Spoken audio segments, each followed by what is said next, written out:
Welcome to the presentation of a lecture from Gnostic Radio, a free public service from the Gnostic tradition of Samael Aun Weor.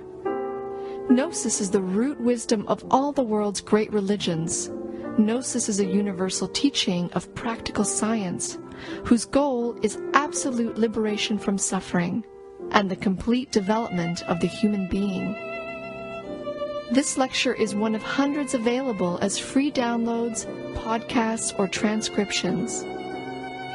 Our lectures range in topic and complexity in order to address the many needs of humanity. We invite you to browse our library of lectures to find teachings that suit you. Each Saturday, Gnostic Radio broadcasts live and includes a free online classroom allowing listeners to see images, read related scriptures, and ask questions of the speaker. To learn how to participate, visit gnosticradio.org. Gnostic Radio is a service of Glorian Publishing, a non-profit organization. The lectures and radio broadcast have been made possible by the financial support of listeners like you. Most spiritual schools recommend a donation of $10 to $20 per lecture. To make a donation, visit gnosticradio.org. Now, with heartfelt wishes for the end of suffering for all creatures, we begin the lecture. May all beings be happy.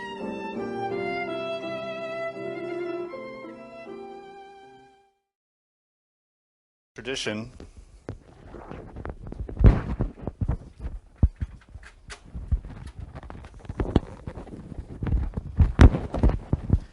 in the Gnostic tradition,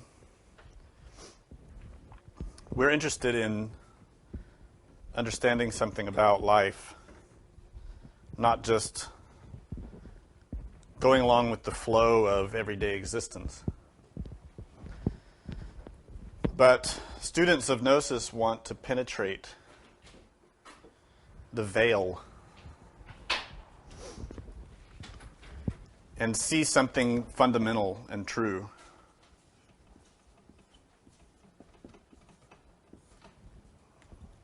In other words, the Gnostic student does not rely on mere belief, but instead wants to see the truth and experience the truth, to know the truth, to feel it, to taste it, to touch it, to live it.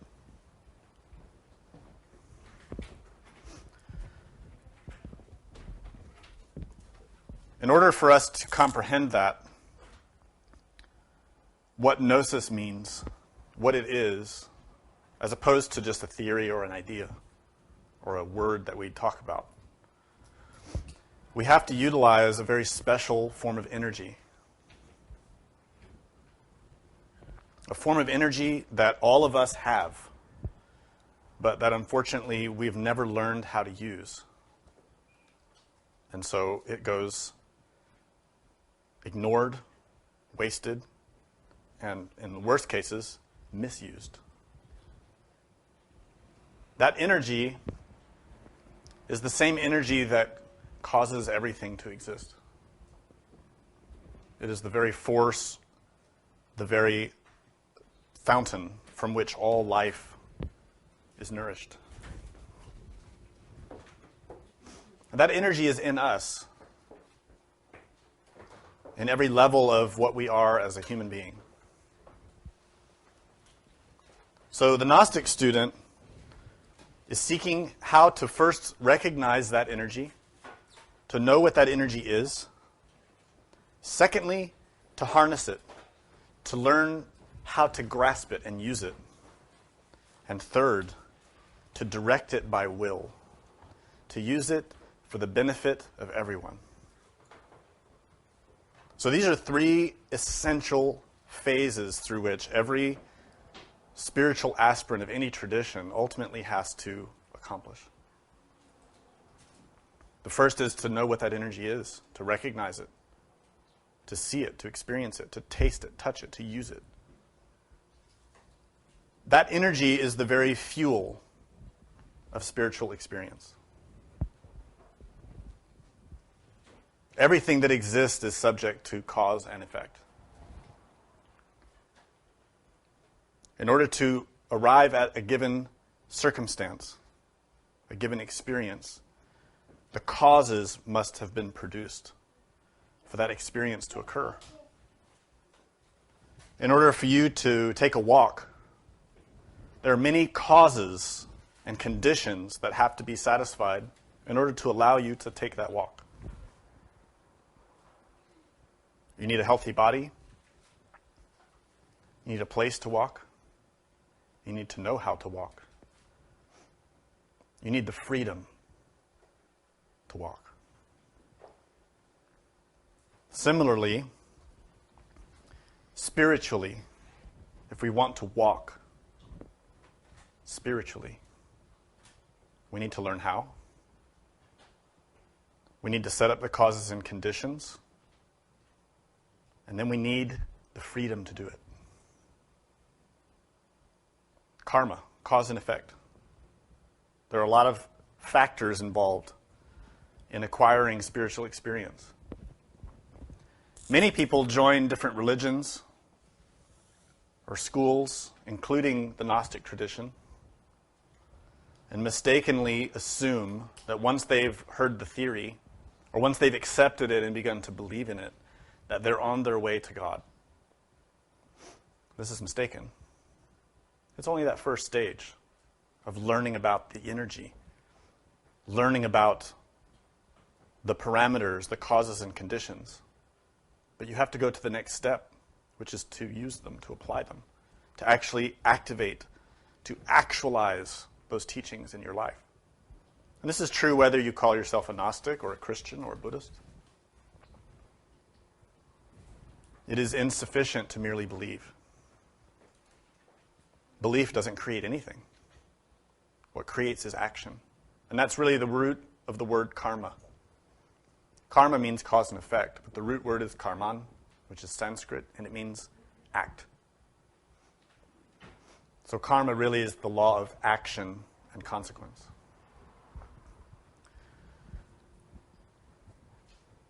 Whether we call ourselves a Gnostic or a Christian or a Buddhist or a Jew or Muslim, there is a common interest, a common intent shared amongst all religions, which is the longing to experience the truth. The urgency in the heart, a sense in one's heart that what we see in our daily lives is not the totality of life. And truthfully, if what we see in our daily lives was the totality of life, life would not be worth living. And this brings the second common element amongst all religious people. I mean the ones that don't just believe, but the ones that really practice. And that is a sense of renunciation, a taste, a comprehension, an understanding that what we see terrestrially is really fruitless and pointless. And that the real purpose of living, the purpose of life, is to penetrate that veil, to see beyond this physical illusion and to experience the truth. And this marks the soul. The real practitioner of Gnosis or any religion is the one who has realized and knows in their heart that they're tired of suffering. They want it to end. They want suffering to end. We tend to forget this because we get caught up in religious debate, political debate, the pursuit of money, and all the different distractions that emerge in life. But in the core, in the heart of the real inspired spiritual person is that sense that this physical life is not all there is and there's something more. And moreover, we're tired of suffering and we want to know how to change. And the only answer to that cannot be found physically. The answer to suffering, the balm, the medicine, cannot be found in a job. in a spouse, in a marriage, in children. It cannot be found by moving to another city or country. It's found in your consciousness, in your soul. And this is why the Buddha Shakyamuni gave us his beautiful first teaching, which were the Four Noble Truths. Those noble truths state in essence that there is suffering, and that suffering is caused by desire. And that if one eliminates desire, suffering ends. And there is a path to accomplish that. That path has many names. In the East, they call it Dharma. In the West, they call it by many different names, but the one we like is Gnosis, which is also used in the East. Jnana is Gnosis in Sanskrit. So this science that we study has its purpose, which is to give us the practical experience that shows us how to end suffering. And the end of suffering is to end desire. Desire is the cause of suffering. And desire has many forms. It is not simply the concept desire. If you see how complicated life is, how complicated your mind is, that is how complicated desire is. All of the suffering in all of the worlds is caused by desire. That is how complicated it is. If you can conceive in your mind all of the worlds and all of the suffering creatures, that's how complicated desire is. Not a simple thing to unravel. But it can be done in yourself. And once you can do it in yourself, you can help others. And this is the key foundation of this teaching. I'm emphasizing this because without a firm grasp of these factors, karma and suffering, it is very easy to get confused, to get distracted, and to be drawn off in different directions in your practice. And this is why in traditional religions, these factors are the very foundation that every student has to work on for a long time before they're introduced to the higher concepts, the higher practices. In any foundational level teaching, the emphasis is on karma, which is cause and effect, which in practice means ethics. Knowing how to behave, knowing what actions bring good results and what actions bring harmful results. You need to know that very well. Because as long as you're persisting in actions that produce harm, you can't possibly succeed in any higher practice. It's impossible. You're generating too much negative energy for yourself and others, and thus the higher efforts won't bear any fruit. And moreover, you have to understand that your actions create suffering, not only for yourself, but for others. When someone really comprehends these two interconnected concepts, cause and effect and suffering, something changes in them. They become a different person because they begin to become very serious in their daily life from moment to moment, how they engage with other people, how they behave, how they use their speech, how they use their body, how they use their mind. This type of person begins to irradiate a new force, a new energy, which in the East is called bodhicitta, and which in the West we call compassion, love. But it's not simply terrestrial love. It's a kind of wisdom love which is far beyond anything we can imagine in relation with our concepts of love.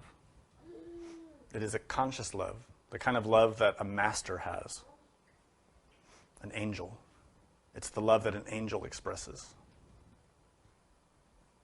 It's a love that shows in the person's action, that they do their best to not cause harm to others. It is a change of mind. And that's the other term, the other meaning of bodhicitta, wisdom mind. And once the person is showing signs of that change, that bodhicitta is really emerging in their mind stream, they can receive higher teachings. Teachings that explain and show how to take the deepest core energies in themselves and utilize them for the benefit of others. These are very potent techniques and dangerous. And that's why traditionally those techniques are only taught when someone has already established these factors. They understand, not just intellectually, but in their body, in their heart, in their mind, in their actions, cause and effect. They know when they do something, there will be an effect. They know it. It isn't just a concept. It's not something that one just forgets. So, oh yeah, I got to remember cause and effect. No. The person who knows this, it's in their atoms. Moreover, they know that every action they perform causes suffering, if that action is a harmful action, if it's a selfish action, if it's modified by desire, even if that suffering is not visible immediately after the action. And they also understand and live this urgency to serve others, this bodhicitta. Such a person is able to take higher teachings and use energy in a new way because they're trained mentally to use energy in a way that will not cause harm. And this is why, for many centuries, the highest teachings of any religion were always protected, were always kept secret. Humanity does not know what is in the esoteric heart of religion. I know everyone thinks that they know. And I know that you can go out and buy 1,000 books about the esoteric secret teachings, but they are all lies. Humanity does not know the secret teachings because humanity has never been taught them. It's not something that we should blame humanity for. It's also not something we should condemn people for or look down on people. Humanity has not been prepared, has not matured. For centuries and centuries and centuries, humanity has been kept in the antechamber, in the foyer of the temple, and has not been brought into the mysteries because humanity is immature. The evidence is everywhere. This humanity loves war.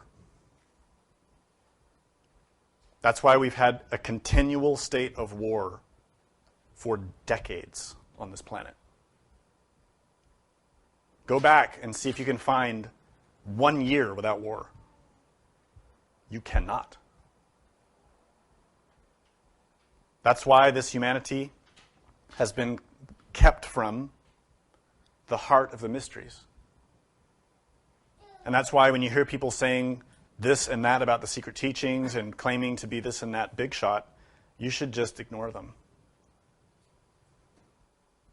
Put your feet on the ground and be practical. Look at the facts. Look at the realities. The secret teachings have begun to be unveiled, but not in totality. Only the clues have been given. The clues that allow a student to open the door to those teachings. But the full teachings are not in the physical world. Anywhere. In any school. Under any name. The real teachings are not in the physical world. Not in the Gnostic movement. Not in the Tibetan movements. not amongst the Christians, any other Buddhist group, anywhere. The real teachings are in the internal worlds. And to access those, you have to awaken your consciousness and go to those places. Then they will teach you, because you've demonstrated that you're serious and that you can control your mind and that you can control your energy. This is the key factor. So we work here in the physical world on establishing these foundations. Understanding cause and effect, understanding suffering, and learning how to develop bodhicitta, compassion, conscious love, which equates sacrifice for others.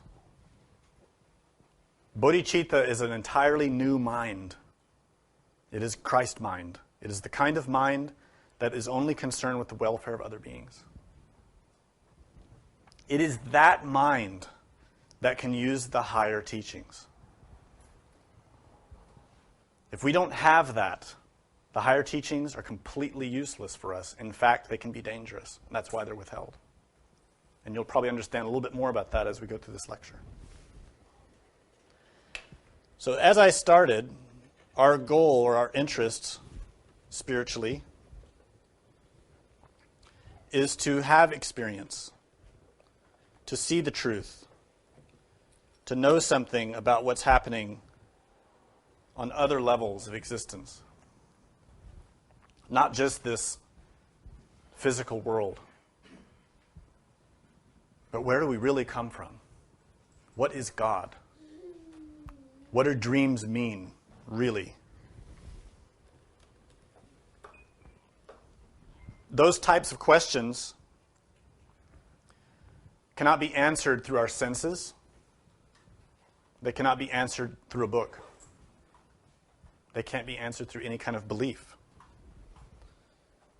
They can only be answered through personal experience, through the consciousness, awakened and utilized with the right tools.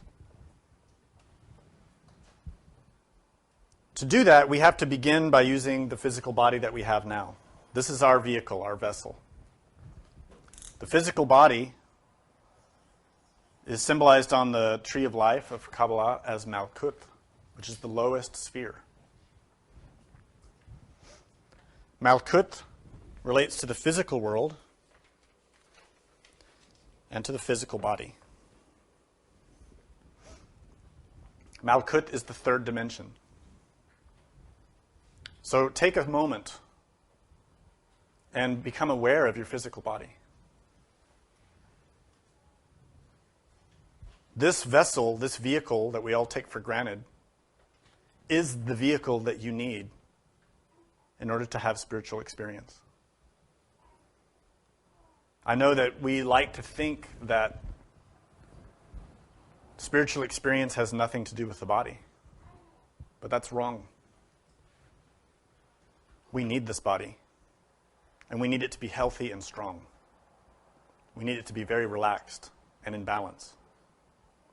Because this body is the vessel that receives and transforms all of the forces that are necessary in order for the consciousness to do its work. We need this body, but we need to know how to use it.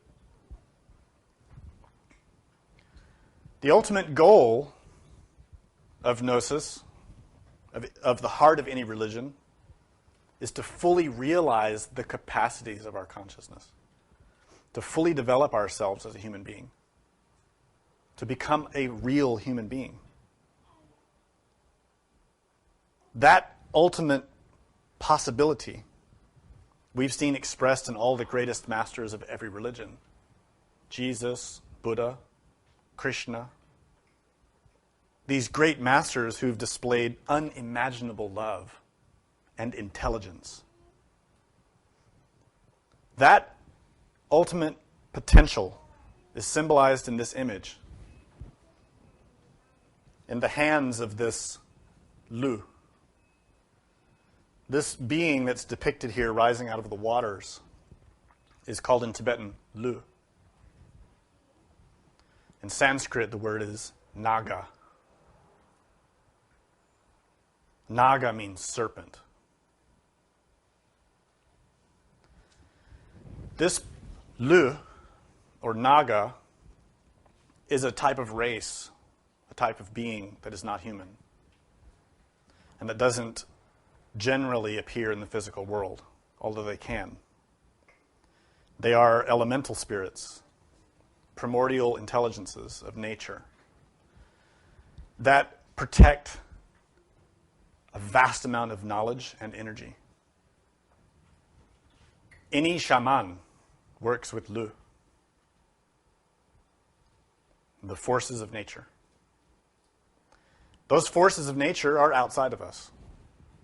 Every body of water has a Lu. This river has a Lu. Every lake, every tree, every rock, every mountain. These are all the elemental forces of nature. But now remember your body. You're sitting in the body that is comprised of all of those elements from nature, and every day you take in more elements from nature. You take in the energies and components of Lu, and they become your body. But we do this unconsciously, without any consciousness at all of what these elements are, what we do with them, and what they become. We tend to eat garbage. We tend to drink garbage. We tend to breathe in garbage. We are what we eat. That's why our bodies are sick. That's why our minds are sick. Because we eat garbage. Not just through our mouth, but through our eyes. You see, not just food is taken in by us to transform energy, and not just air, but impressions. Through our eyes, through our ears. That's food. Haven't you noticed that you get hungry for images?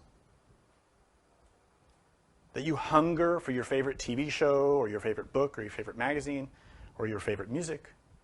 You hunger because you need those impressions. Those impressions are food. They are energy that you transform. But unfortunately, usually it's garbage. This Lu represents the primordial intelligence, and she holds in her hand a norbu. Norbu is also a Tibetan word. It means jewel. And this jewel in her hand is inflamed. This is a very particular norbu. It represents the ultimate potential of a human being. It represents what we can become.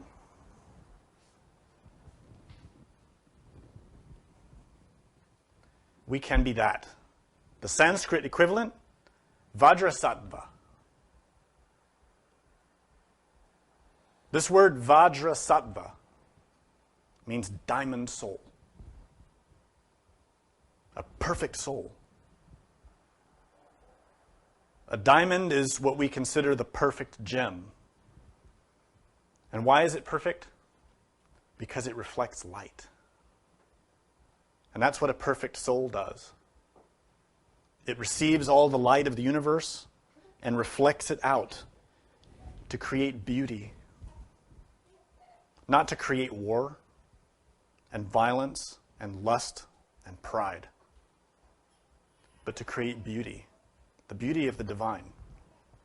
That is a Vajrasattva, a perfected soul. And that is our ultimate potential. This Lu is showing that in the hands of nature is the secret.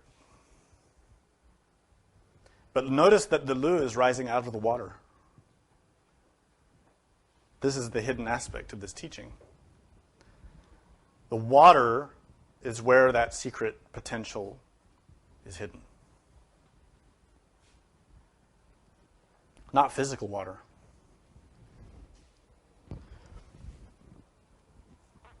Spiritual water. Ethereal water. Psychological water. Water here is a symbol.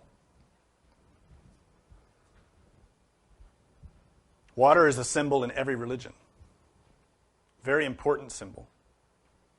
If you remember in the beginning of the book of Genesis, one of the first things that happens is that the waters are divided. Those waters are called ma'im. And in Hebrew, that word ma'im is written with two mems. The usual mem in the beginning, and a yod, and a closed mem at the end. Ma'im. So that ma'im shows two waters. A mem above, which is the waters in heaven, a yod in the middle, and a mem below, which are the waters below. This has enormous significance on many levels. But the most important level for our discussion today is how that applies to us. Those waters are in us, in levels. But we need to know how and what that means. This image shows a yogi in meditation. And at the level of his head, we see waters flowing from heaven. These images, by the way,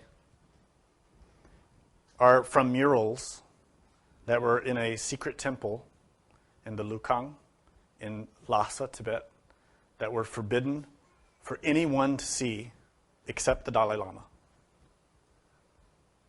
And when the Chinese invaded, they made it into a museum for the public, unfortunately. So the good side of that is that now we can see those images that were long hidden. But the bad side is that temple has been desecrated. This particular image shows a yogi, a practitioner in meditation, and the waters are flowing down from heaven, from the superior worlds, at the level of his head.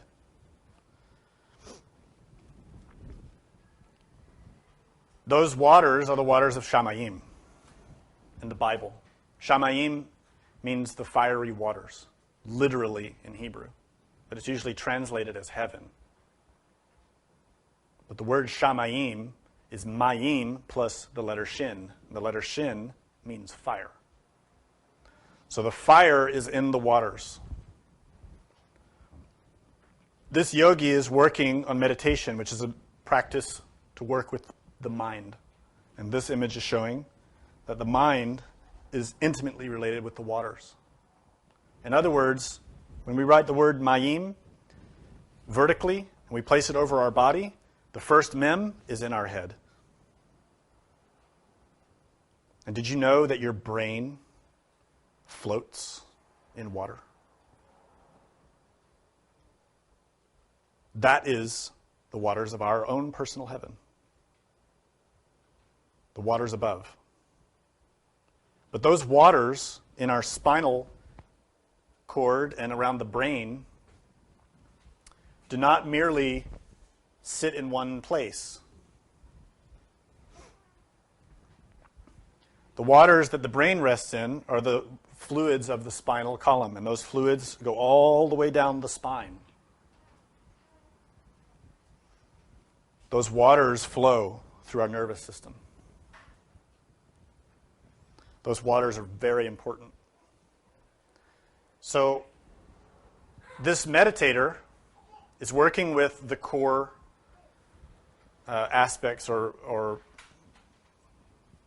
function, or what do you say, the steps of meditation practice, but especially meditation as taught in the higher level schools. Let's clarify this. This lecture assumes that you've already understood the foundational level aspects. That is, when you're listening to what I'm explaining in this lecture, don't relate it to foundational level teachings. What we might call Shrivakayana or Hinayana. Mere concentration practices or Vipassana practices that are related to Theravada schools. When I'm talking about meditation in this lecture, I'm talking about meditation at the level of Tantra, the third level of teaching, above Mahayana. This means that the person who's working with meditation at that level is working with these 4 core aspects. The most important to begin is relaxation. The real student of meditation begins by relaxing, not just physically, but mentally and emotionally. Without relaxation, meditation is pointless. And secondly, they learn to use prayer. To pray. This opens the heart. And without that prayer, without an open heart, meditation will be a failure. And thirdly, they work with concentration. To focus attention on one thing. And without that concentration, the mind is distracted. And again, the meditation will fail.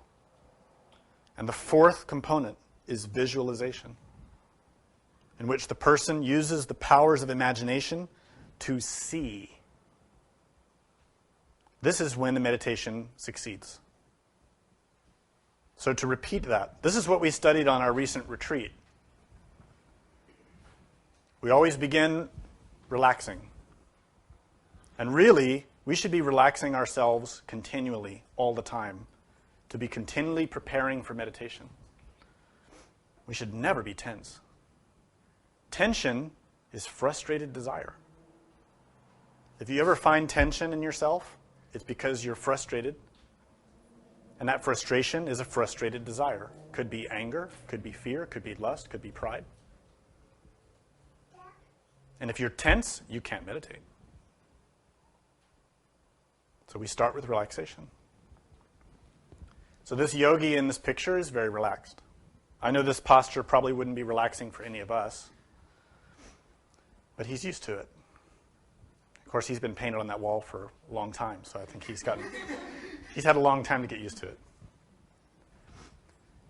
Prayer, you see the symbol in his heart? That symbol represents his prayer.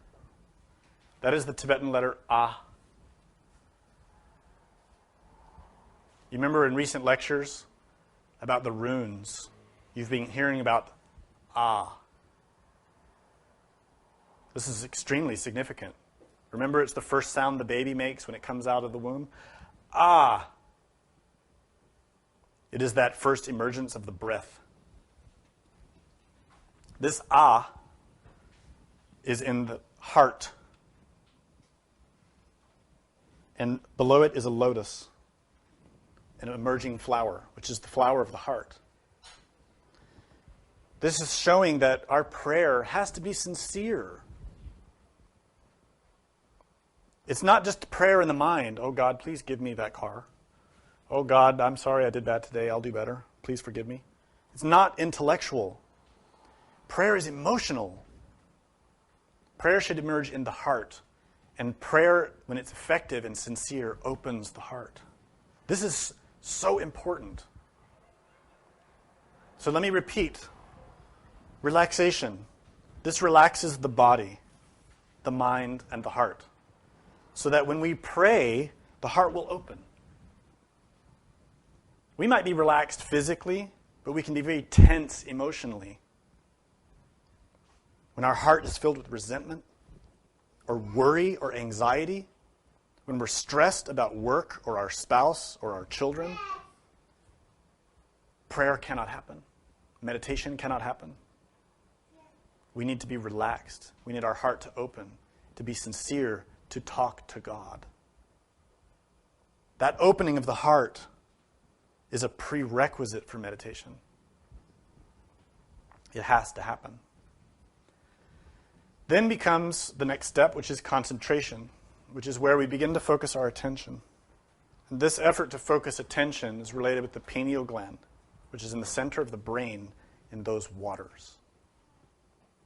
So notice something that's happening here that's very significant. If you put the mayim over the body of this yogi, we see the superior waters related to his head.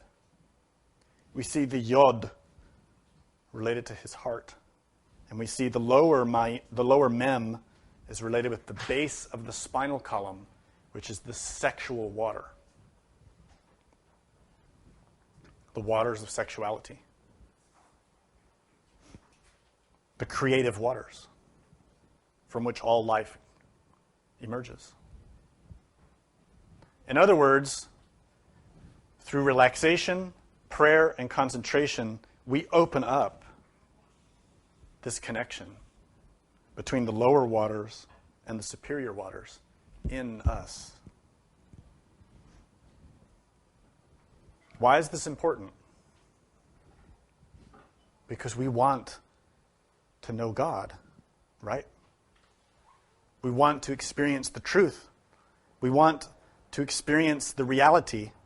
That reality is fire. It is the shin that descends from above, that makes shamayim. And that fire descends into us to fill the waters within us. That fire of shin is inspiration.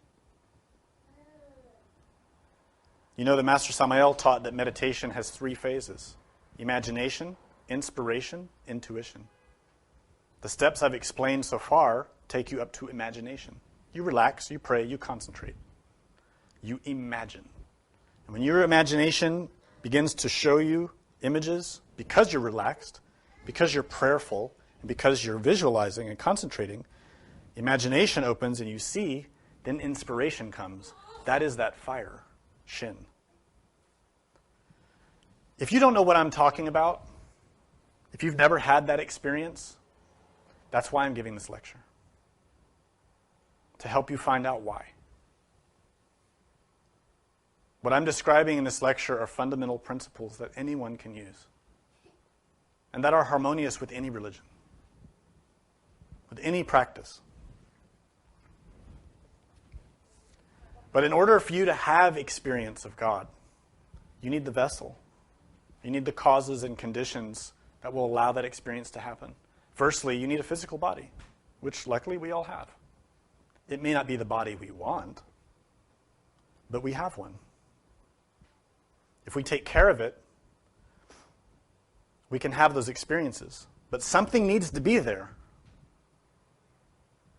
Not just the body itself. That's insufficient, as we probably all know. There are billions of people on this planet. They don't have experiences of God. Why? It's simple. They don't have the water. They don't have the fuel that fire can illuminate, that fire can consume. You know, in the Bible it says our God is an all-consuming fire. Fire needs a fuel in order for it to burn, for it to cast light. Do we provide that fuel?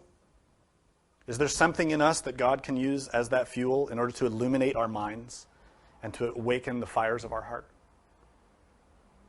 That fuel is the sexual waters. And that's why religions throughout all time have emphasized chastity. This image shows a yogi who was a student of Guru Rinpoche or Padmasambhava.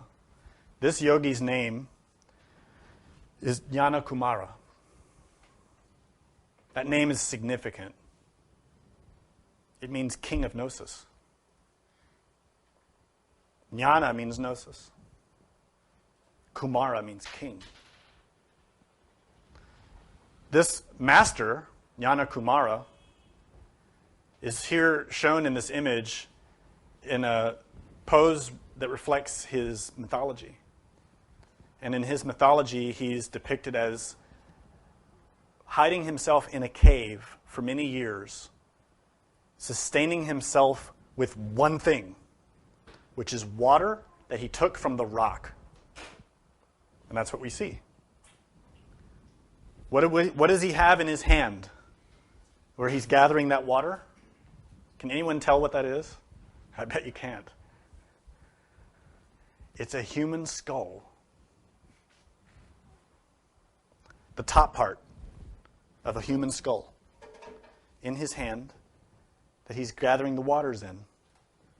This is not literal. It's symbolic. But what does it mean? It means that Jnana Kumara, this master of gnosis, was transmuting his sexual waters up into his head he was taking the waters from the rock. What is the rock? It is the foundation stone. It is Yesod on the tree of life. It is the foundation of the temple, the stone that the builders disallowed, the stone that the builders rejected. That stone is the stone of the well that Jesus sat on to teach the Samaritan woman. When he said, dip for me into this well and take the water. The water is taken from the stone. And she says, what is this water that you tell me about that I can have everlasting life? And he says, go and get your husband and I'll tell you. Meaning, it's sexual. So Jnana Kumara is showing us all of that. Moreover, when that water is transmuted, we see in this next image of a yogi that the waters of sex are being transformed and risen through the 3 channels around through the middle of the body. The central column of the spine and the 2 columns, 2 forms of energy on either side. That energy flows up into the brain. And again, we see the letter Ah in his heart. But what is that around his head? It's a window. It's the window of the pineal gland. When we transmute the waters and bring them into the head, those sexual waters through which all life is created, the power in that water resuscitates, rejuvenates, regenerates the pineal gland. All that energy, all that force goes into the pineal gland, which is the source of clairvoyance, which is where we imagine, which is our window to the divine. And this is how it works. This image shows a yogi in meditation with the 3 channels on the spinal column, and above his head is a fire. That fire is Shin, the Hebrew letter Shin. The Mayim is his body. And we see next to his mouth the Tibetan letter Ha. And we see above his head the flame, and above that flame the letter Ah. And from that letter Ah, we see a splendorous radiation and then an image of heaven. Here we see in this picture a temple in the superior worlds. So what is this image telling us? This image is actually related to a tradition called Dumo, which is a particular type of technique that's taught in a variety of schools in Tibetan Buddhism. And in the Gnostic tradition, we call it pranayama. There are many varieties of pranayama. The Sanskrit word pranayama means to harness the winds, but is not physical wind. It is instead ethereal wind. In other words, what we call ethers. To harness the winds is to harness the energies. And those energies are shown here in this path that leads to this temple in the internal worlds. The yogi is using mantras. These letters are Ah and Ha. But you see, they don't write the whole mantra.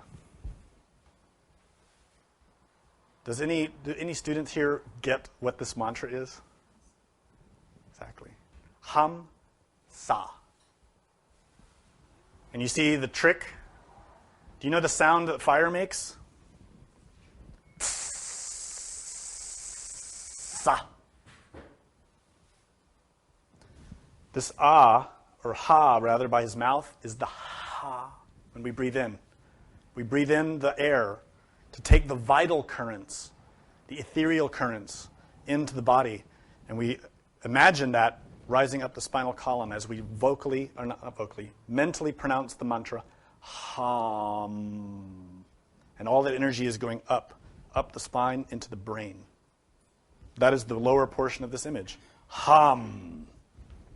You see the ham is the ha, which is here by his mouth, and the mem, the waters. Bringing the waters from the bottom to the top. The lower waters to the upper waters. The waters of sex to the waters of the brain. Ham.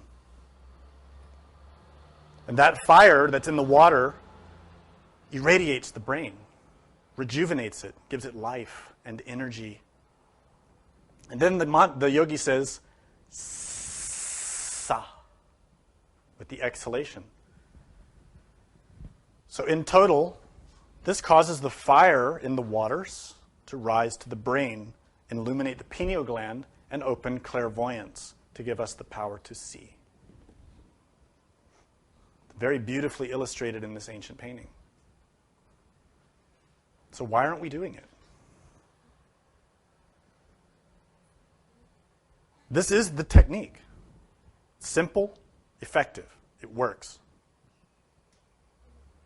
This technique illustrated in this secret temple is the same technique with little variations taught to all the initiated members of all the religious groups around the world. The same technique that's taught in internal worlds to prepare the students to awaken their consciousness and go to the temple to get the higher teachings.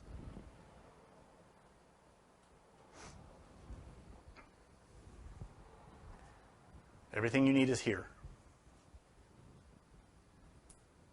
This body that you're sitting in is an incredible vehicle. Take care of it. Stop destroying it. Stop putting garbage into it. Relax. You know, tension destroys the body. Tension and stress destroys your mind. It destroys your body. It causes you to age very rapidly. If you're stressed out and tense all the time, it doesn't mean that you're supposed to change your job and move to a new place and sell your house and all that stuff. It only means you need to change your attitude. The most radical life change you need to make is in your attitude. To transform why you're so stressed. What desire, what fear, what anxiety, what pride, what lust is causing the stress? That's what you have to work on. And you have to harness the forces that are in your body. First and foremost, the sexual energy.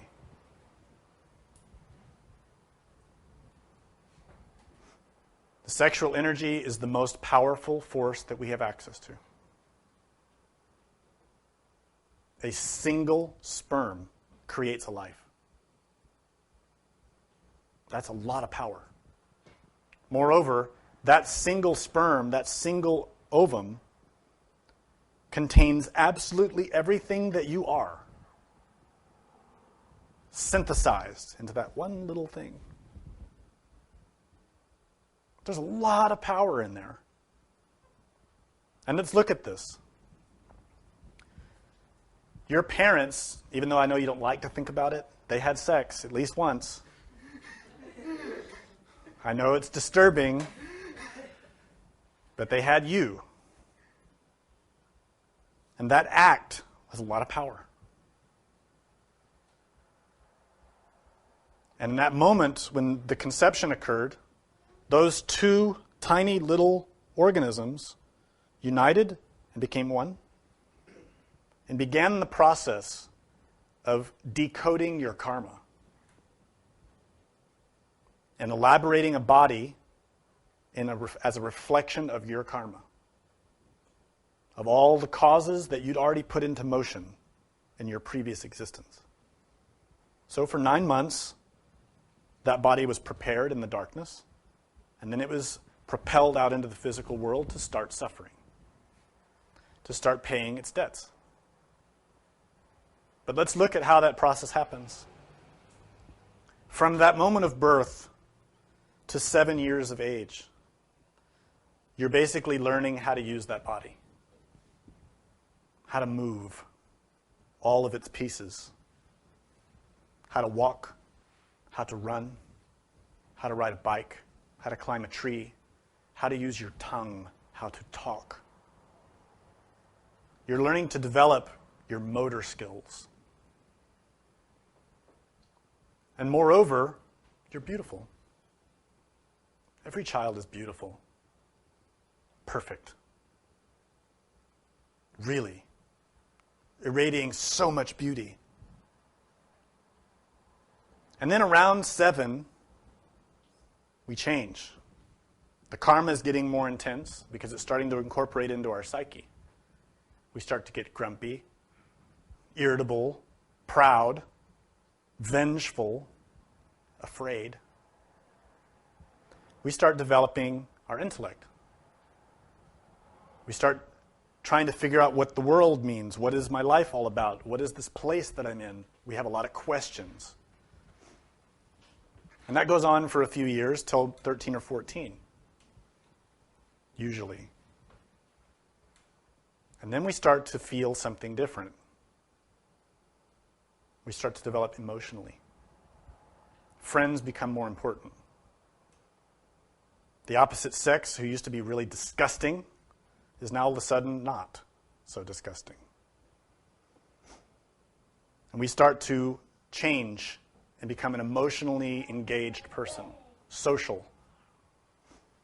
And that goes on until about the age of 21, when we actually become an adult.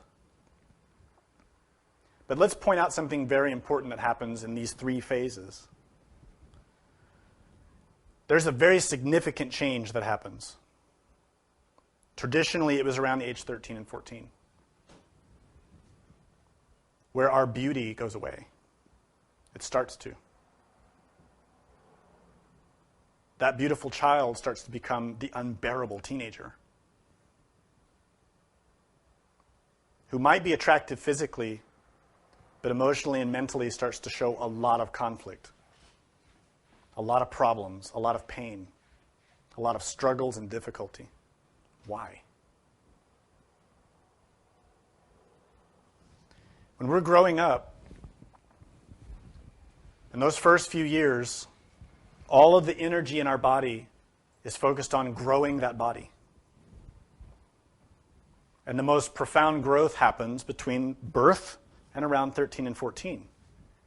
That's a huge growth that happens. And in that range, towards the end of that range and until 21, there are little spurts that might happen. But for the most part, we're close to our size in terms of a scale. Now that's because around 12 to 14, the focus of that energy that's in us shifts.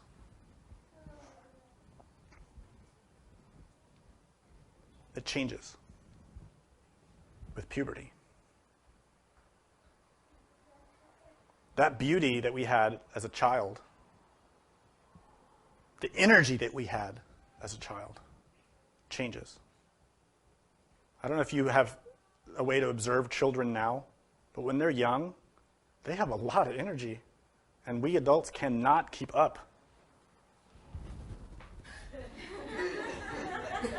Right? Why?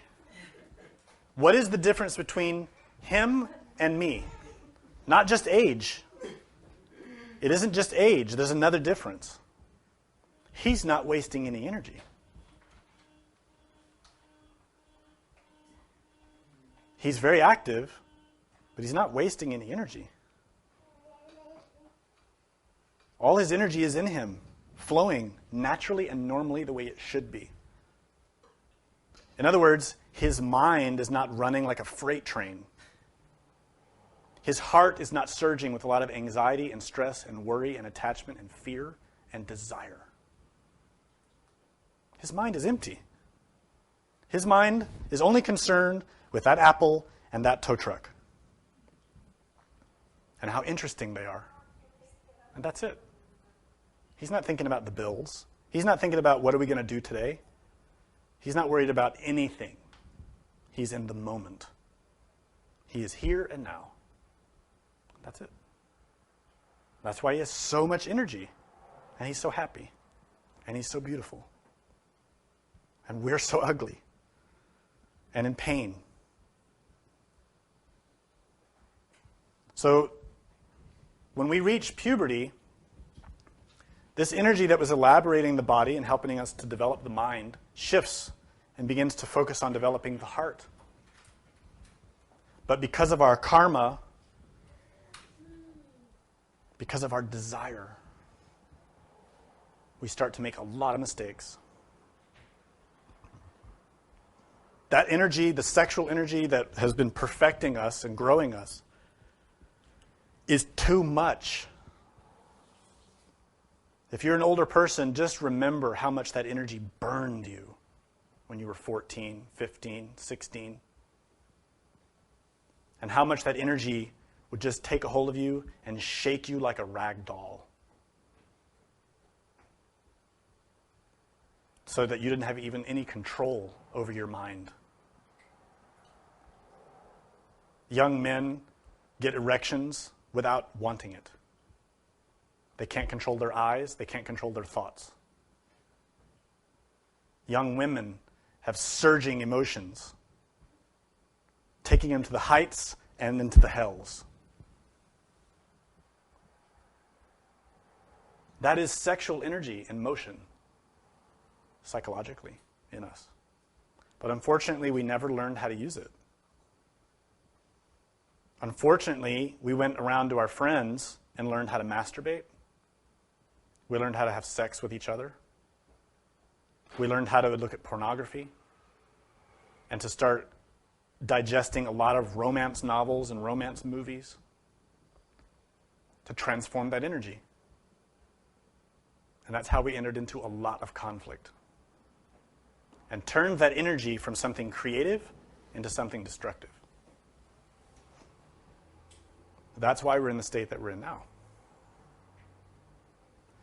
That energy, if we learn how to contain it by will, by prayer, can be transformed in a positive manner. This is why in every religion, the prerequisite to enter the higher mysteries was to contain the sexual energy, to start restraining it. Every religion taught that. Not to the householders, not to the man and wife in their house with their kids. They don't need it. They weren't interested in it. I'm talking about the people that were tired of suffering and that wanted to enter into real religion and wanted to know the truth. As soon as they go into the doors of the church or temple, they're always given that first instruction. Stop fornicating. No more sexual abuse for you. Restrain that energy and learn to transform it. And they'd learn techniques, pranayama, mantra, prayer, different tools in order to start taking that energy and using it. That energy of the sexual waters connects directly with the waters of the brain.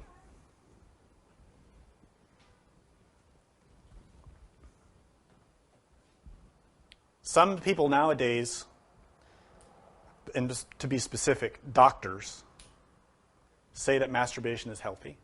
They say that the orgasm is healthy. And they have all this so-called evidence. But the simple fact is, they have not done a single study of people who transmute their sexual energy. Thus, they have no control group. They have not applied the scientific method at all. So doctors cannot be listened to. Doctors have not been initiated into this knowledge. They don't know. Doctors fornicate. Doctors have the orgasm. They do not know about the sexual mysteries. If they were to study their own priests, their own lamas, their own rabbis who know the esoteric tradition, they'd find a different story. Because the real priests and rabbis and lamas and imams all know or should know that they have to save that energy and transform it for their spiritual practice. Now, a lot of them don't know that anymore and don't care. But nonetheless, that's the ancient teaching. If the doctors were to study that, they'd find that all of that potency that's in the sexual energy rejuvenates the nervous system and rejuvenates the pineal gland and awakens all kinds of things inside the body that the common person has no idea about.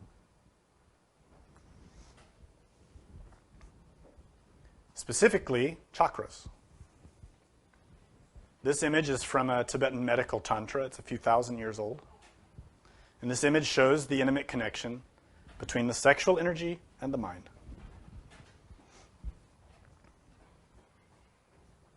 To be point blank, if you're studying the mind, you have to study sex. And if you're studying sex, you have to study the mind. They are inseparable.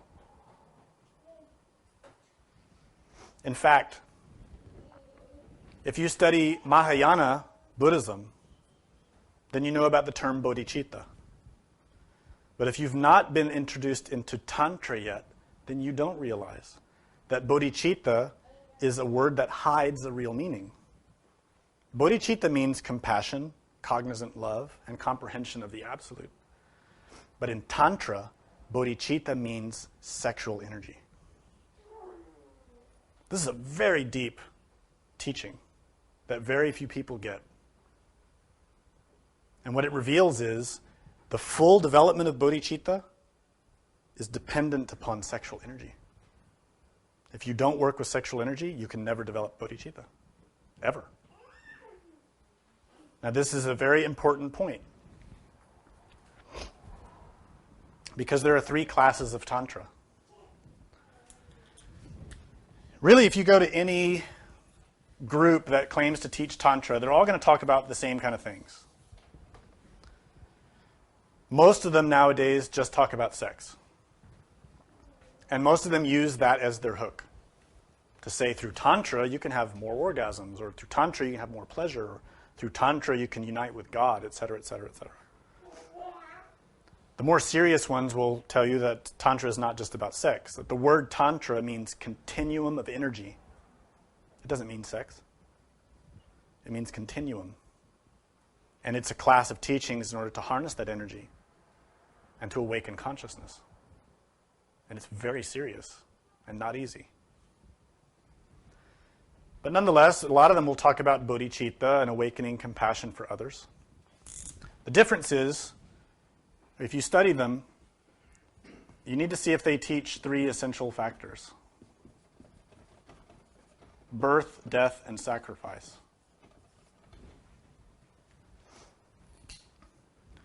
Birth just means the awakening of consciousness, the creation of the soul. Most of them teach that. Death means the elimination of the ego, the destruction of desire, and some of them teach that. Sacrifice means to serve others, to help others, and most of them teach that. So then how do you know when a school or when a teaching is good or bad? How do you know when a teaching is one of these 3 different classes of teachings? And those classes we call black, gray, and white. It's not easy from the physical world. But from the internal worlds, it's very easy. In the physical world, you can go to any school of Tantra or so-called esoteric teachings, and they will all give you a good impression. They'll all have great masters that they rely on. They all have a very impressive lineage. They all have very profound scriptures, and they talk about beauty and love and compassion and serving others, and all the things that we would expect them to teach. Some of them will teach about chastity, and some of them won't. And some of them will teach about eliminating the ego, and some won't. So physically, it's almost impossible to know when a school is good or bad. This is why you have to learn to awaken your consciousness and go in the internal worlds to investigate. All of them talk about the chakras and about how to use energy, sexual energy, to awaken the chakras. Chakras are nothing unusual. It's also used as something exotic to attract people. But listen, all of you are using your chakras right now in some way or another. All a chakra is a vortex of energy. It's a place where energy moves from one place to another. It's like a nerve connection, but for energy. So when you're feeling something emotional, that's related with your heart, and the heart chakra is active if there's any energy moving there. But it depends what kind of energy it is. Is your heart filled with a virtuous emotion or with a selfish one. Then you'll know how your chakras are moving. It's not complicated. Nonetheless, when you work with sexual energy, you awaken chakras. That's why in the sexual act, a lot of energy gets moved around and we feel a lot of things, a lot of which we can't put a name on. And we become very entranced by sexuality because of the types of sensations and feelings that we experience that aren't just physical. They're very profound. That's related with chakras. It's related with spiritual things. It's related with desire. Most of us are not cognizant of all of that, what that means. But nonetheless, if we learn to use sexual energy in a positive way, we can awaken the chakras in a positive way. But if we learn to use the sexual energy with desire, we'll awaken the chakras in a negative way. And the result will be suffering. Remember that first teaching of the Buddha. Desire causes suffering. If we're engaged in sexual activity in combination with desire, we are producing suffering. I'm not making that up. Anyone can experience that for themselves.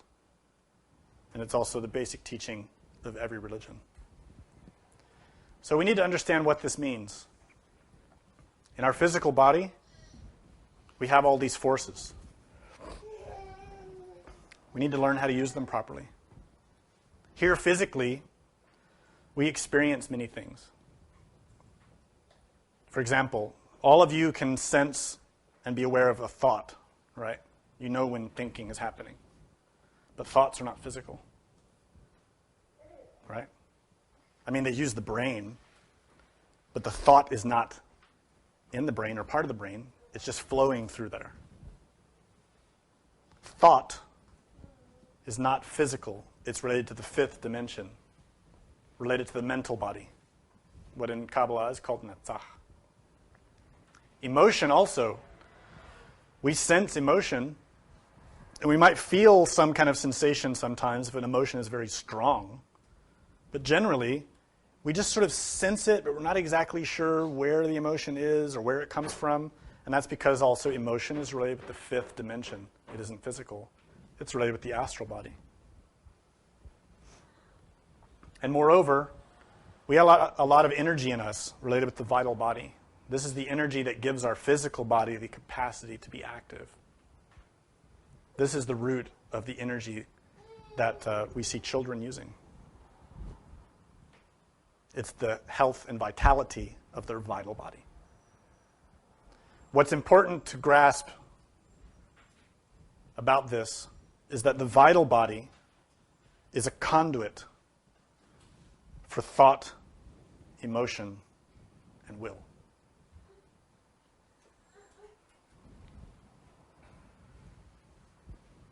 The vital body is a conduit, a vessel. The vital body is the superior aspect of the physical body. It's the body of energy. If you go to an acupuncturist, they're working on your vital body. If your arm falls asleep, you're feeling your vital body, that tingling. If you've ever meditated and felt like you're sitting one way, but then you feel like you're sitting another way, that's the vital body. It's the body of energy. Imagine a horse. Can you imagine a horse? You know what a horse looks like? No one here has a picture of a horse? Yeah, you do. You all do. In your mind. Do you know how you see that image? Through your vital body. Imagine your mother. Do you know how you see that image? Through your vital body.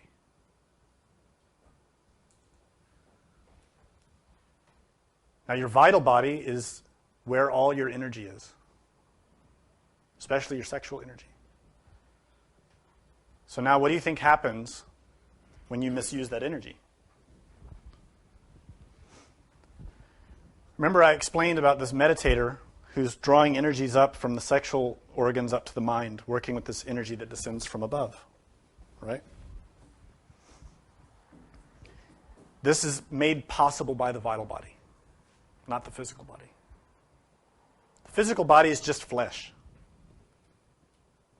What makes it interesting is the vital body that's in it, that is its fourth dimensional aspect. The vital body is the electricity or energy of the body, of the physical body. When you feel sexually inflamed, that is the activation of sexual energy, which is part of your vital body. When you're using your imagination, that is your vital body. You're not using your physical body to imagine, are you? I don't think so. Right? Your physical body doesn't imagine. Your mind does. And you see the images here physically because the vital body transmits that. You see? Whoops. When you are thinking, when you're aware of a thought, you're perceiving it by the vessel of the vital body. That thought is reflected in the vital body. When you're seeing an emotion, you're feeling an emotion, that emotion is in the astral body. But you're feeling and sensing that emotion through the vessel of the vital body. And what about willpower? Same. Consciousness, the same. All of these psychological phenomena are experienced physically because of the vital body. The vital body has four main aspects. They can be called sheaths or ethers. There are four conduits that make up the vital body. Bear with me, this is going somewhere really important. I know it's complicated. The two inferior ones are the ether of life and the chemical ether. The ether of life is that aspect of the vital body that manages reproduction, sexual energy. You know, the woman says her clock is ticking. Her biological clock. That isn't the body, it's the vital body, which is responsible for the energy of reproduction. And what about when you're digesting food? When you're breathing? When your stomach is transforming nutrients into energy to nourish your mind and your heart? That is the chemical ether. It is the ether in the vital body that's managing the energies of transformation. What about your senses? Well, all of you are hearing my voice. How? The sound passes into your physical ear. But then what happens? Does anybody know? We've heard a lot of theories about it, but do we know? If you meditate, you can find out. Yeah, the sound passes through the ear canal, vibrates in that filament that's in the ear, and is translated into pulses of energy, which flow into the brain. But then what happens? The brain is just a vessel that moves energy from one place to another. The brain isn't anything more than that. The brain is just dead matter, but it has energy. And that energy is the vital body. That sound is reflecting from the brain into your mind. Your mind is the one that knows English and knows how to translate what I'm saying into meaning, into concept, into images. And also your heart, your astral body, which translates it emotionally if I happen to say something important to you. So you see, the vital body has this aspect of reflecting data from the senses, not just physical senses, but also internal senses, reflecting that information to the psyche, to the mind, to the soul. And furthermore, when you imagined your mother just now, how did you do that? Physically, you can't. It's not done with physical matter. I say, imagine your mother, and this image appears somewhere, don't know where, We all say in my mind, but we don't know where that is. That's in the fifth dimension. It's in your mental body. But that image is produced through your will, conscious will, hopefully, flowing through the luminous ether of the vital body. And that's that part of the vital body that projects through willpower and imagination. Luminous means light. So this is a very important thing for a meditator to study. As you remember the steps of meditation, relax, pray, concentrate, visualize. When we relax, we're relaxing the vital body. Because we relax the physical body. And the superior part of the physical body is the vital body. So when the physical body is relaxed, then our energetic body can relax. Which means that that energetic body, that conduit of energy, becomes very serene, very still. And if you think about it, when a body of water is still, doesn't it reflect things perfectly? Your vital body is a water. It's related with the element water, the tattva of the waters. And when that is still, it reflects perfectly. So that relaxation of the physical body and the vital body creates a stillness which allows images to be reflected without confusion. Through prayer, we activate the heart, the emotional body, which deepens that. The Master Samael says that when we absorb the ethers of the vital body into the astral body, then our clairvoyant perceptions become radically improved. That's what we do with prayer. We relax, we pray, and we bring the vital and astral components, the energy and the emotion, together. Then we concentrate. And this is how we focus the mind, netzach, by means of tiferet, which is will. You see, all of these pieces are connected now. The physical body relaxes the vital body. We pray to bring in the emotional body. We concentrate the mind by means of will. All of these are becoming one. Focused in one thing. Present, here and now. Then we can do something.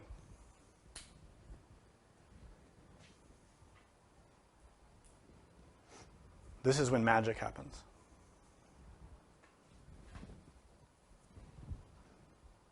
When we have the presence of God, when we're harnessing all of our forces and energies, when we're focused and our heart is open and sincere, and we look sincerely into the visualization, the eyes of the Spirit open.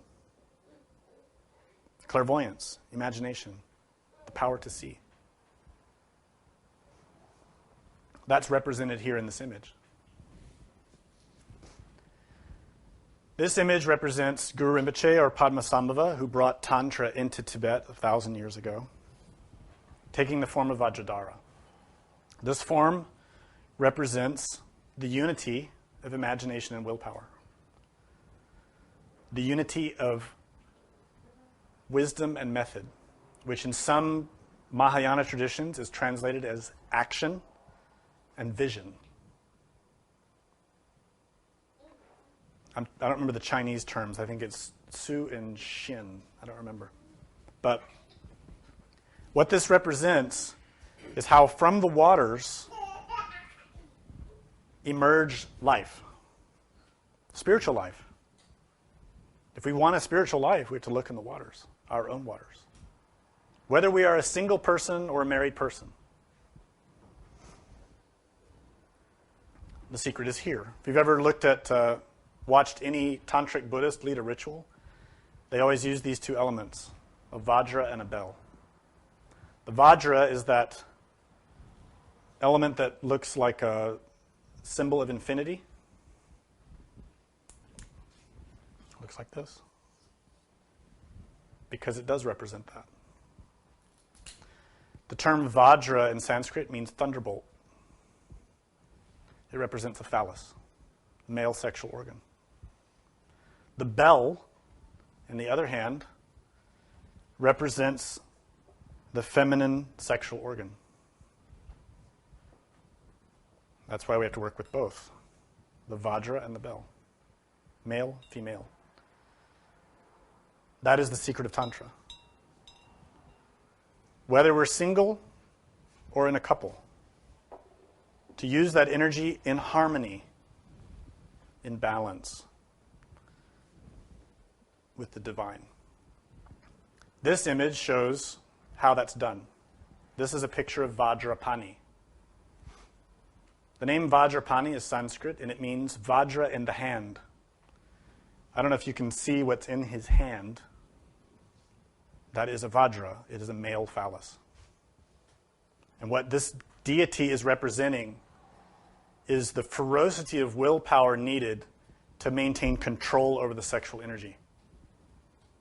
It takes a lot of willpower because our minds are very corrupted. We are easily seduced by desire. It takes a lot of will. But through the power of the Vajra, this element, and through willpower in union with imagination, that power can be harnessed. If we throw that energy away, we won't have any visions at all. So the couple is able to access that power to a higher degree because those forces of the divine are represented in the three factors or the three elements in their sexual organs. The three forces of the Trinity are present in the man and the woman, and when they unite, they form the seal of Vajradhara, or Vajradakini, which is, of course, the seal of Solomon, the Star of David. The six-pointed star represents the union of male and female. It also represents the union of wisdom and method. So in synthesis, what this means for us is that we have to get really serious about how we're using our energy. Oh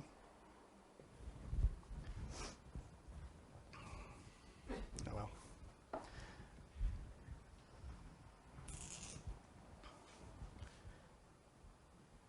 When we meditate,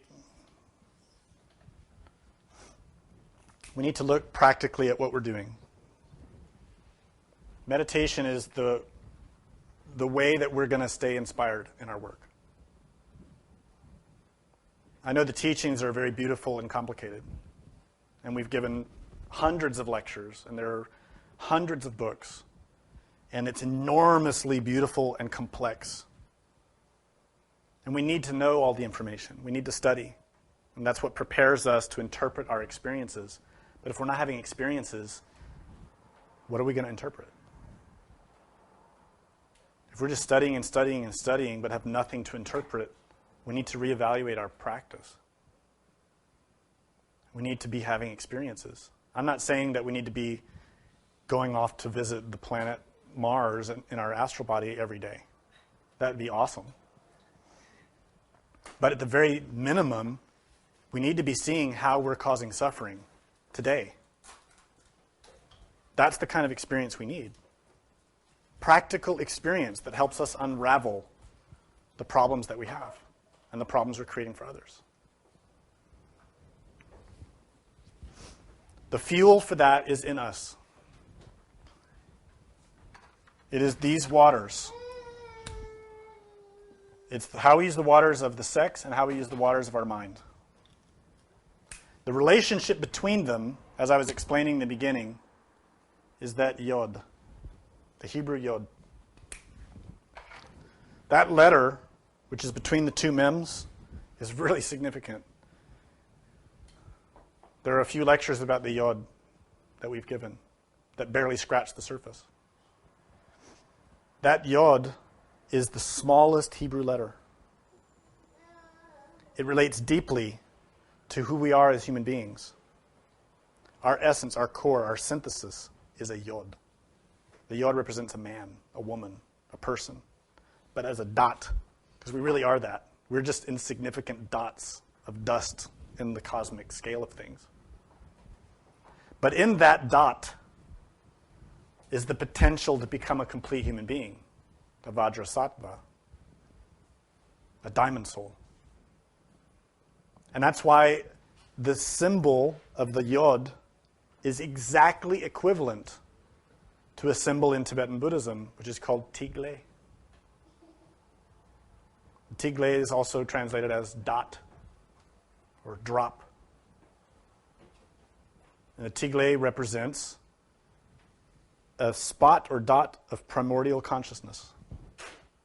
But moreover, it is sexual energy. The yod is sexual energy. Our essence as a person is in our sexual energy. That single sperm or single ovum through which we can create a child. Everything of us is in that. That tigle, that yod. So by harnessing that, transforming it, we can become a Vajrasattva, a diamond soul. In other words, instead of wasting that energy and creating problems for us through desire, through taking that creative energy and creating destruction and pain, we take that creative energy and we create for others. We create for the divine. We create a soul. We create beauty. Every Buddha, every angel was born that way. There's no other way. Everything that's born in the universe is born from sexual energy. Everything. The demon is born from lust. The angel is born from chastity. Both are born from sex. So when we use the sexual energy by means of our mind, by means of our imagination, to feed desire, we create infernal things. We create egos. We create effigies, entities. So when we were teenagers and we learned to masturbate and look at pornography and look lustfully at the opposite sex, we were using that sexual energy to create forms in our own mind. And so we built an image in our mind, many images of what we want. The man imagines the lustful woman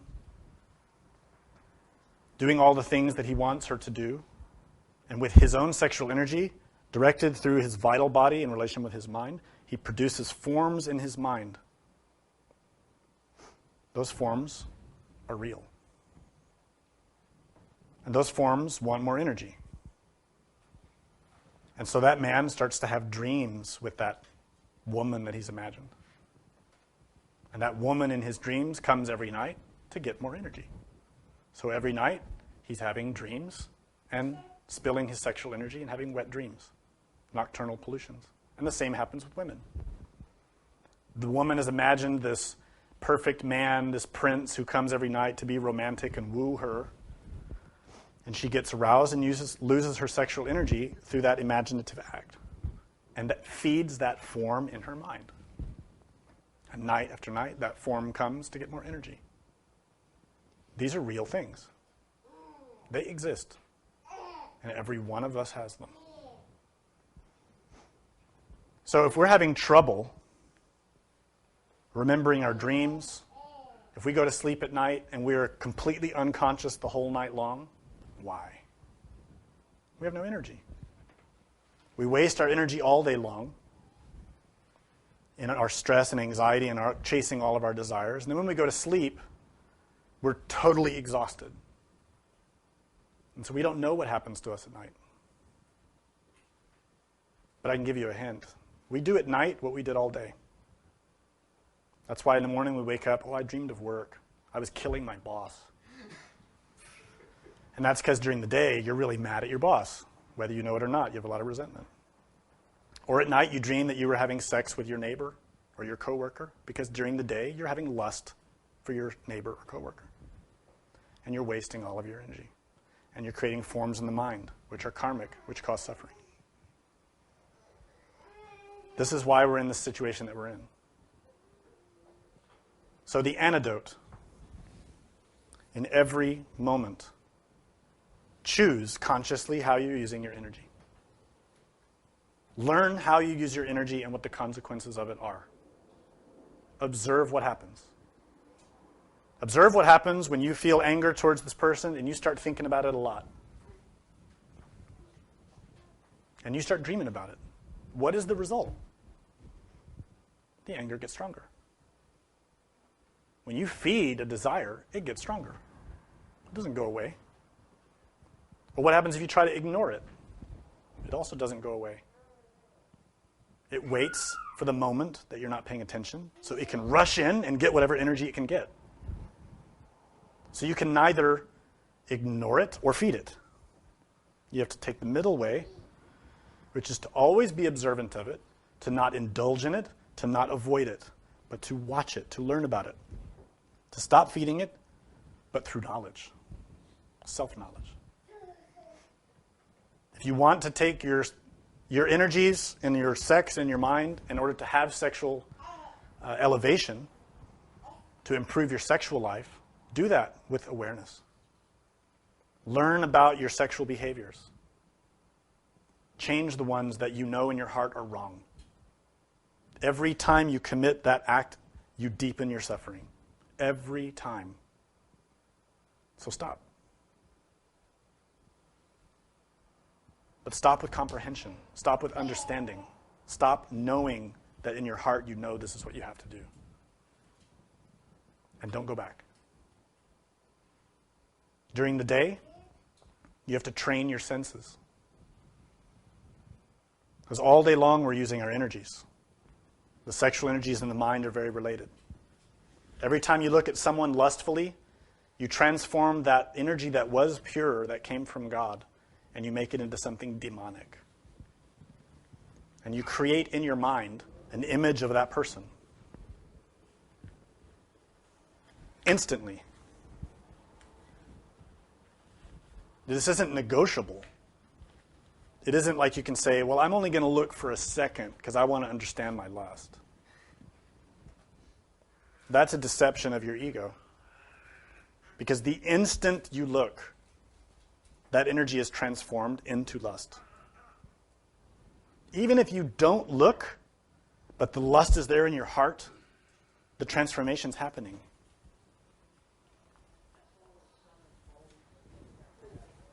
Learn to stop. Learn to harness that energy. Learn to experience what happens when you harness it. And the same goes for every ego, every defect that we have. For fear, pride, jealousy, envy, resentment. All of those emotions that are negative and cause harm to us. We invest all of those with energy, and they all hurt us. So if you're wondering why you've been meditating for a while, or you've been doing vows or mantras or different practices for a while, but you're not having any experiences, here's the answer. Everything is cause and effect. If you're not having experiences, there's one of two reasons. Either you don't have the energy, or you don't have the karma. That's it. The teachings work. That's been proven by hundreds of thousands of people. So it's not the fault of the teachings. If you want to have comprehension and understanding of your situation, if you want to see God, you want to experience something true, work on your practice. Firstly, save energy. And if you're saving energy and you're not having experiences, it might just be your karma. You might just have to suffer in darkness for a while. That happens. And it might be a long while. But usually you'll find out about that. I'll give you an example from my own experience. I went through a long period of time many years ago where I was meditating very seriously. I don't remember exactly, but I must have been meditating 2 or 3 hours a day. And I was feeling a lot of emotional pain because I wasn't having visual experiences. I wanted to see things. I wanted to have a visual, for my visualization to bear fruit and to see something. And I wasn't, so I was having a lot of pain. One day I was meditating, And I was just trying to not worry about my desire for an experience. I was trying to just relax. And all of a sudden I realized that I was seeing, not with my physical eyes, but with my astral eyes. And I felt that, finally!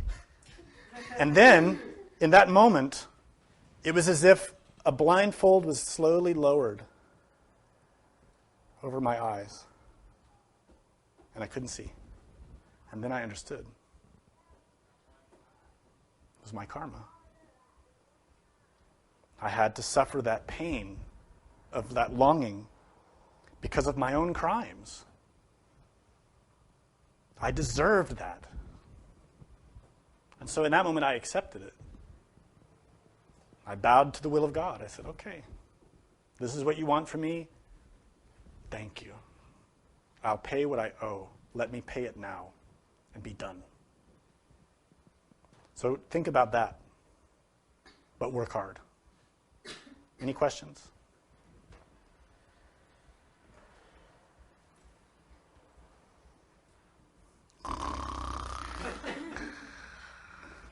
Oh, yeah, wake up. Any questions, please? Yeah, you said in the yellow book they have the mantra as it always goes, Tom, Am, Tom, Sa. That's the Egyptian pranayama. Yeah, and there you said was Hum Sa. Yeah, Hamsa is a different pranayama. Pretty much the same thing, because I know yellow book was teaching something. Yeah, the Master Samael taught many different pranayamas. There are different varieties. So the Egyptian pranayama is just a different version. They work a little differently, so I would suggest trying them. Do one for a week and then do the other one for a week, and you'll see they're a little different. Question in the back? Would it be harmful or beneficial for a person who has not masturbated, perhaps sex for 7 months, but has only recently really started to tread the path of Gnosis? That's the end of the question? So the question is it... Harmful or beneficial for a person who has not masturbated? Okay. So is there any harm or benefit for a person who's not had sexual activity for 7 or 8 months or so? It really depends on you and your karma and your situation, whether there is harm or benefit in what you've been doing. I don't know specifically what you've been doing. But let's put it this way. Every single day, your body is receiving and transforming energy. Every day. Every night when you sleep, your physical body goes to sleep, and your vital body is recharging. It's absorbing solar energy and charging itself with a lot of energy. And the core energy there is sexual energy. And this is why men wake up in the morning with a lot of sexual energy. Very active, because the vital body has been replenished. So energy is generating every day.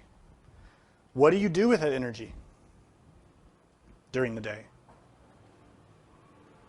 We don't just use it through the sexual act. We use it with our mind. We use it with our heart. How do we use our energy?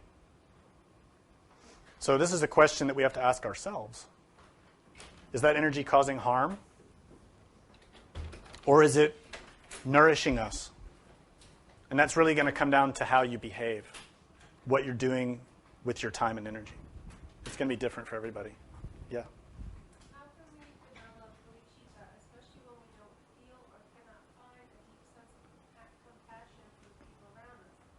Also, you said we should pray with our heart during meditation. Does this mean we should use emotion to pray rather than mental verbalization? Okay, good questions. The first is, how do we develop bodhicitta, especially if our heart doesn't feel much emotion for others? It's a very good question. This is probably the state of most people. The development of bodhicitta is not something that comes rapidly or easily. In fact, in most cases, it's developed over a period of lifetimes. Bodhicitta is a very profound element. So if you're someone who doesn't feel much emotion in your heart, just work with where you are. Start with where you are and how you are as a person. Start with observing your behaviors and how you affect other people. This is why the foundational schools start with karma, cause and effect, looking to see how our own actions affect ourselves. And from that, we start to see how our actions are affecting others. And the important detail here is this.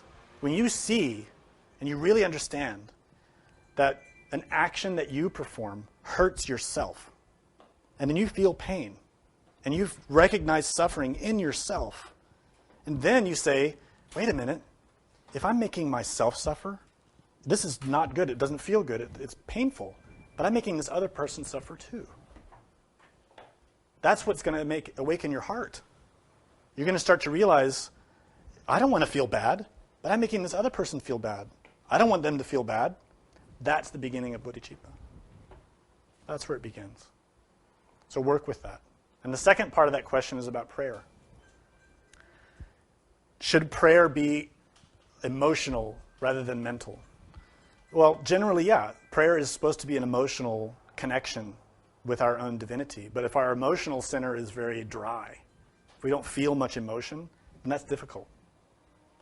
So again, I would recommend a similar type of exercise. To start observing yourself, looking at your behavior, and asking God for help.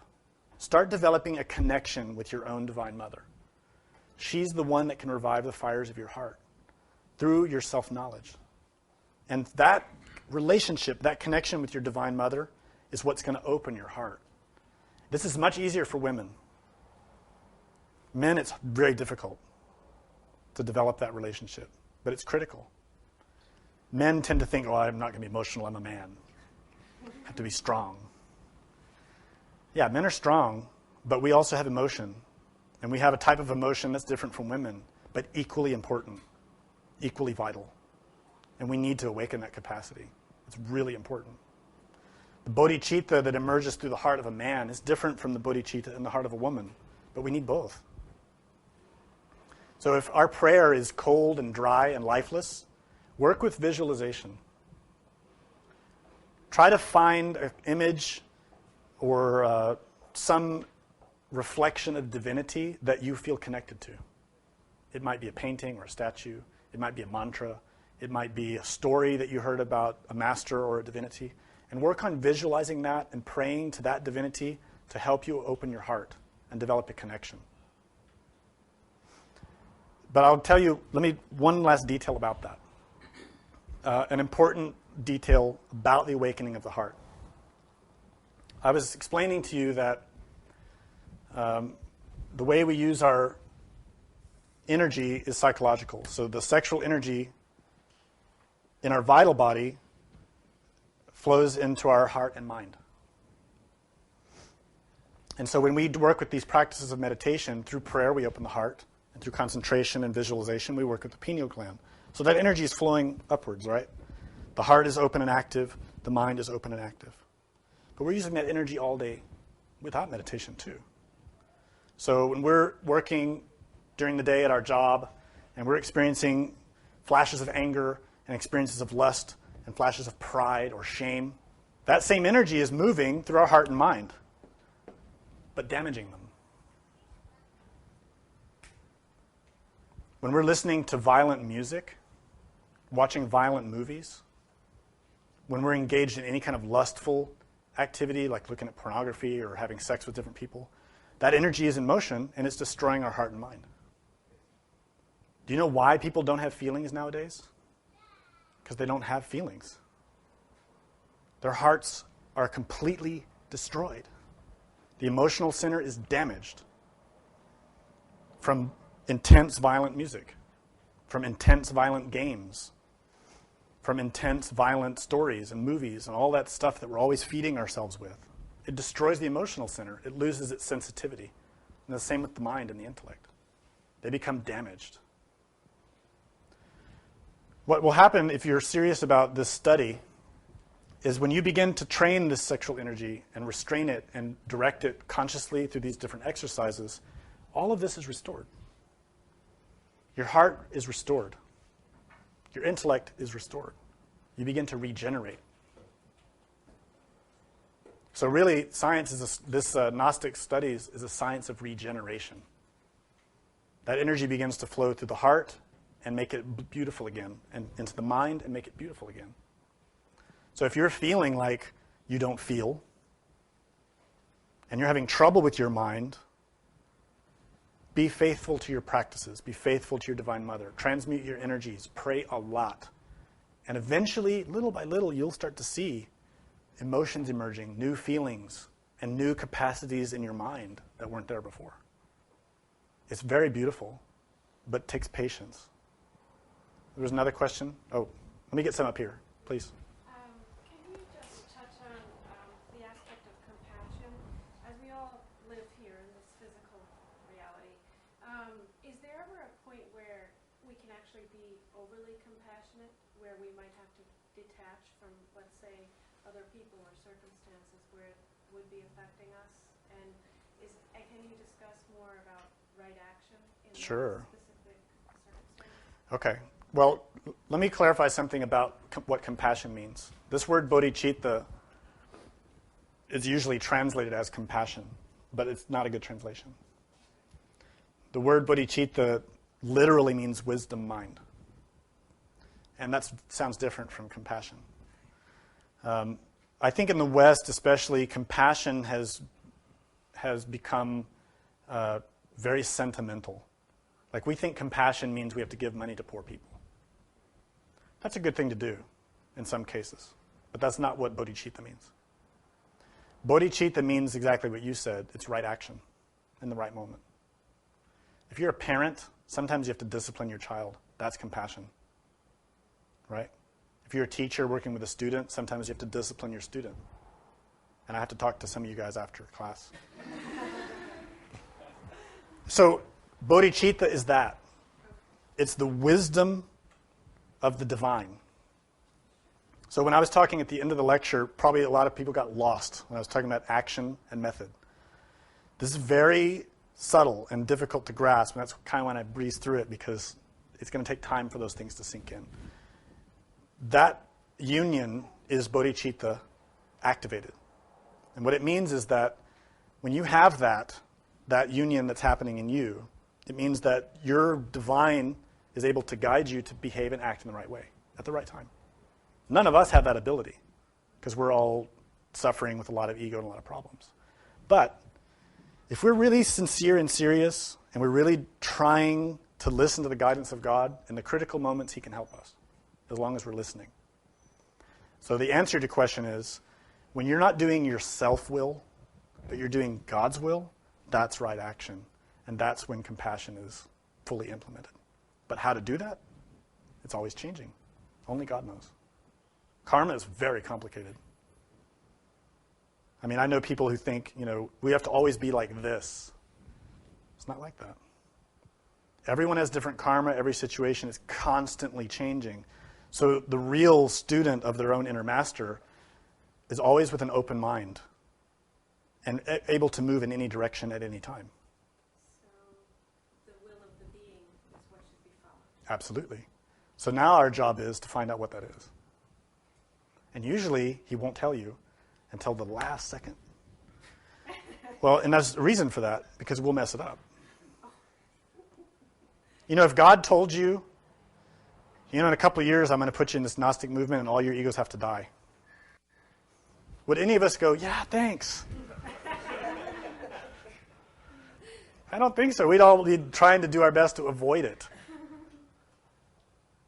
So generally speaking, God's not going to tell you until the exact second that you have to act.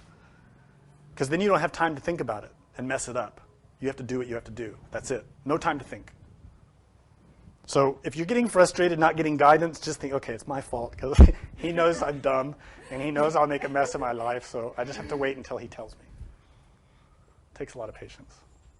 There was a question back here. I have a question. The Master gives a lot of practices for cleansing the vital body, with rue and sage, and you've done egg cleanse. Mm-hmm. Is that something you can do on your own, or should you have the presence of a priest? Yeah, the cleansings that we teach involving sage and rue especially, or the egg, anyone can use anytime. You use the plant sage, the plant rue, or a chicken's egg or another kind of egg. And there are different cleanses that you can do. The easiest is to take a dried sage plant or rue plant, burn that, and sweep the smoke all around yourself while you use a prayer or a type of conjuration. There are varieties of this practice. This cleanses your inner bodies, your vital bodies specifically, of elements that can harm you. So when I was explaining that when you use your sexual energy to imagine lustful scenes, something is created, those somethings become creatures like rodents or insects in the other dimensions. And when you live in a city like this one, it's filthy. It's disgusting. And so those elements are everywhere. So we need to do continual cleansings, at least every week. And I would say more often if you can manage it. And the cleansings are not hard. Just use incense, different types of prayers. But what happens is those elements are there to steal energy. So if you go to a dirty place, a bar, a restaurant, a movie theater, a club, even onto the train, certain parts of town where people are engaged in a lot of very negative actions, all those elements are there waiting to take energy. And if you show up, the bright young Gnostic student who's starting to save their energy, you're like a walking battery. And those elements say, hey, free food, let's go. And they all attach themselves to you and start taking your energy. And then you start to feel depleted again and start thinking, oh, this isn't working. These techniques are no good. Well, they work, but there are things taking your energy. So this is a process of learning how to behave, how to cleanse yourself, how to change a lot of aspects of your life until you're able to get to a place where you can sustain it. So yeah, cleansings are important. I'm glad you mentioned that. There's another question. I guess when you come out of the city, are you like cleansing yourself? All the time. Okay, yeah, because I mean, I went to work in the city, Philadelphia, it's the same deal. Yeah, and that's why we emphasize to use a lot of incense, Okay. especially the purer grade, because it does a better job. If you can grow your own sage, if you live somewhere where you can have a little garden and grow sage, then you can develop a relationship with that plant, and it'll do an even better job to help you. So at my place, I have a little tiny little growth of sage, and I harvest it every year, and it lasts me through the rest of the year. So it helps a lot. And there are different plants that are used for that. Juniper also is very useful, and that's a traditional plant in Tibetan Buddhism. So use juniper. There are many others. And so you study occult medicine or igneous rose, and there are many practices related to those types of cleanses. Also, sulfuric baths are good. You can also put sulfur powder in your shoes, and the fumes from the sulfur will help keep those little bugs off of you. They're really gross. Anyway, another question? How does one make the path the goal of life and all other daily activities secondary, but balance from normal living? So how does one make the path one's life and all the other activities life secondary? Through attitude. Really, it comes down to a question of what you value, what's important to you. If someone really has their primary focus in making money, then that's what they're going to do. Even if they love religion or love esoteric teachings, it doesn't matter. They're putting their heart into money. They have the right to do that. And they will receive the consequences of that, whatever those consequences are. If you're the type of person that's realizing that the mundane life is not worth it, then you will naturally invest in the spiritual life, and that will bring its fruit gradually over time. So what I'm trying to express is that you can't force it on yourself or anyone else. You have to go with the natural inclinations of your heart and respect the will of everyone. If your own will is drawing you into religion, follow that and nourish it. But if someone you love is not, you have to respect it. That's their karma, that's their will. They have to do that. So just love them, support them, and help them. You can't change them. You can't even change yourself. We're so unable even to change ourselves. How do we think we can change somebody else? So we have to respect other people, just work on ourselves. Yes? About protection against darkness, transmutation gives power, and loss of energy causes weakness. When a student accidentally loses energy, how can his prayers of protection be effective? So when a student loses energy accidentally, how are their prayers of protection effective? That's a good question. Any prayer that we perform has a power proportional to the energy available to us. That's simple cause and effect. A person who's only beginning in these practices won't have much energy. And a person who's been long time should have more energy. Not always. Sometimes they have bad habits that they're ignoring. But if someone has accidentally lost their energy, so for example, they had a wet dream or they couldn't control their energy in some form and maybe got identified with pride or anger and got very angry and expelled a lot of energy through anger, then naturally they will have less energy. It's simple. But that energy will recuperate. So be patient. And in the meantime, meditate on what caused the fault. Don't let it happen again. And that is going to come through comprehension, through feeling the pain of having made the mistake. I know some people avoid it. You know, we make a mistake or we get identified with something and then we say, forget it, I just made a mistake. And then we don't comprehend it. You're just setting yourself up for it to happen again later. Anytime something happens that you regret, be glad. Sounds weird, doesn't it? To be grateful for making a mistake. But the real Gnostic student is grateful because they've caught a mistake. And in that instant is a chance for you to redeem yourself of that cycle of that mistake. Because we repeat mistakes in cycles. So when you catch yourself getting identified with something, don't beat yourself up. Remorse, yeah, we feel remorse. But don't start building shame, self-deprecation, going around singing your song to everyone, oh, I'm so bad, I'm so evil. No. Be grateful. Now you have something to meditate on. Students always come and say, I don't know what to meditate on. It's because you're not observing yourself. If you really pay attention to yourself, you'll see you have too much to meditate on. So I love it when the student comes and goes, I don't have enough time to meditate on all the things I see. Then I know the person's serious. There is so much to meditate on. If you're not seeing it, you need to look deeper. Please. The ego is memories, and we've been different sexes in previous lives. Then why does lust mostly choose the opposite sex to derive its images of temptation? Is lust a memory or a craving separate from an image? I think that question probably take a lecture to answer.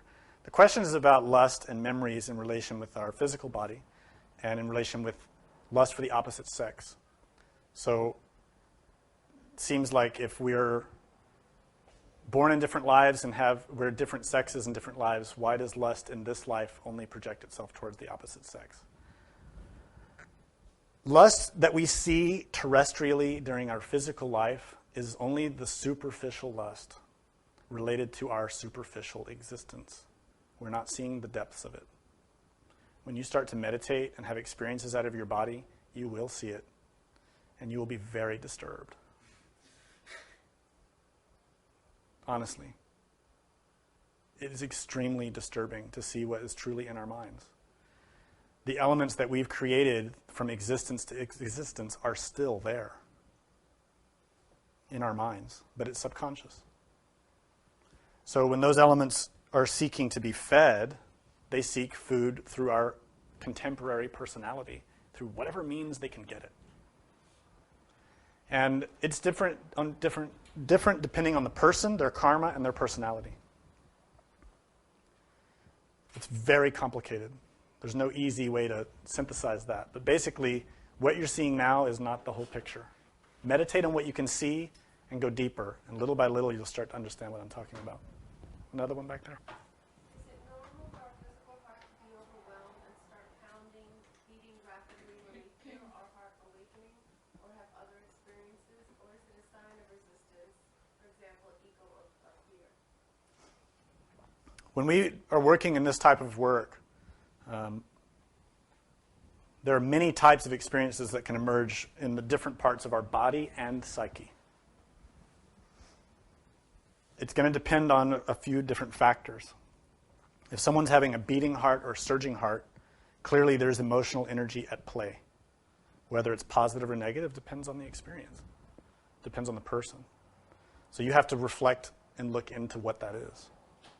I don't know the specific situation, so it'd be hard for me to say.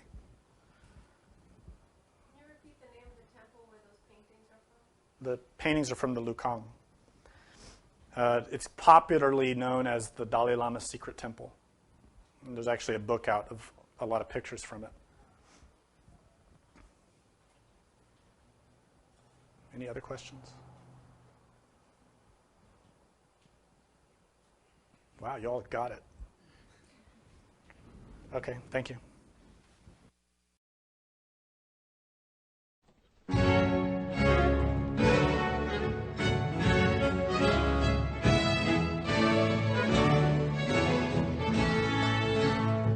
The presentation of this lecture was made possible by donations from listeners like you.